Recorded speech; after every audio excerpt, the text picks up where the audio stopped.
If you fly less than 7 hours across the Atlantic, you get to Nova Scotia in southeast Canada.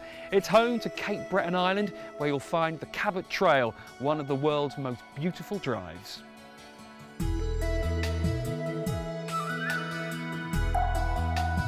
The 185-mile-long Cabot Trail loops around the northern tip of Cape Breton Island, and it's renowned for its natural beauty.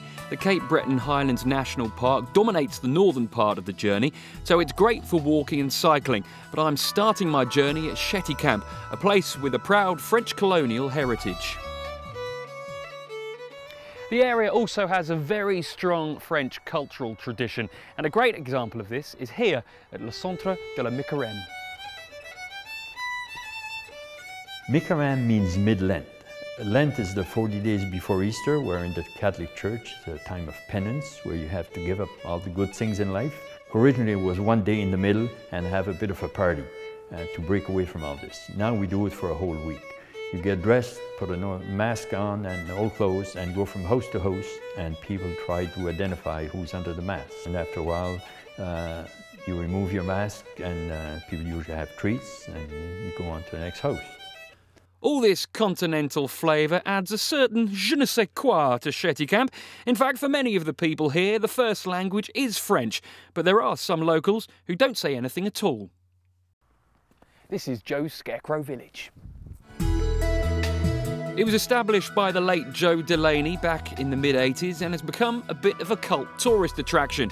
Don't come here at night if you're easily spooked. And there are some very famous faces here. Proud parent George Bush Sr., Boris Yeltsin, Jimmy Carter, Ronald Reagan, Margaret Thatcher, Jimmy Tarbuck. You'll find the Scarecrow Village on the road between Cheticamp and Inverness, a place that's well worth a visit. And when you do get to Inverness, you've got to come to the beach. It's renowned for having the warmest water north of the Villiages, which are of course down in the south of the USA. And I'm going to give it a try.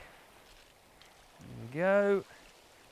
Oh man, it's like taking my annual bath. And it's not the only treasure here. The locals call them mermaid tears, coloured stones that can be found all over Inverness Beach, and they're often used by local artisans to make jewellery.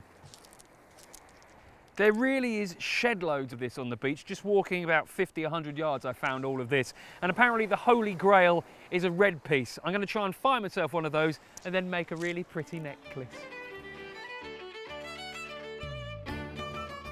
The name Inverness conjures up images of Scotland, and the whole of Cape Breton has strong Gaelic influences, of which the people are very proud. At the Highland Village Museum you can see how the early settlers from Scotland lived and hear Gaelic being spoken. Gaelic is really integral to the identity of this province.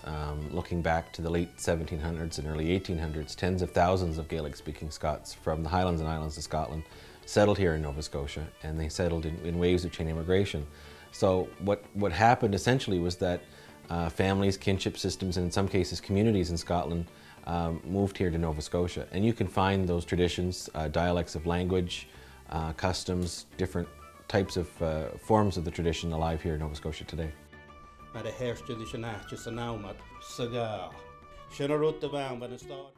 The final piece of the Cape Breton Gaelic jigsaw lies in its music, and to find out more about the art of fiddling and step dancing, I've come here to the Celtic Music Centre.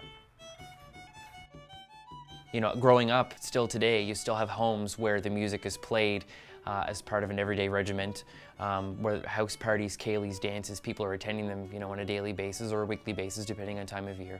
This is dance music. That's its sole purpose, is to be danced to. I think if the dance was to be lost with this music, I think the music would change dramatically.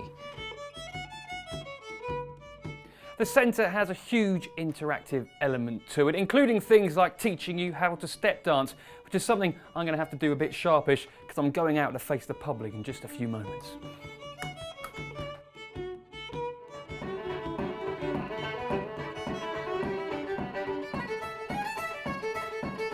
So I have a real-life fiddler. I have an audience that have come from miles across the globe just to see me.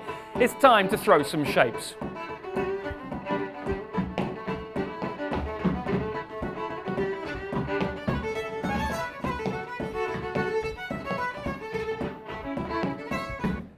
Thank you. Thank you very much. Thank you. Thank you. Where do they all go?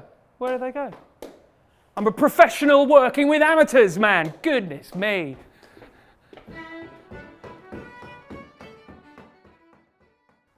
You could almost think of Cape Breton Island as a kind of a time machine, allowing you to taste cultures how they would have been many, many years ago.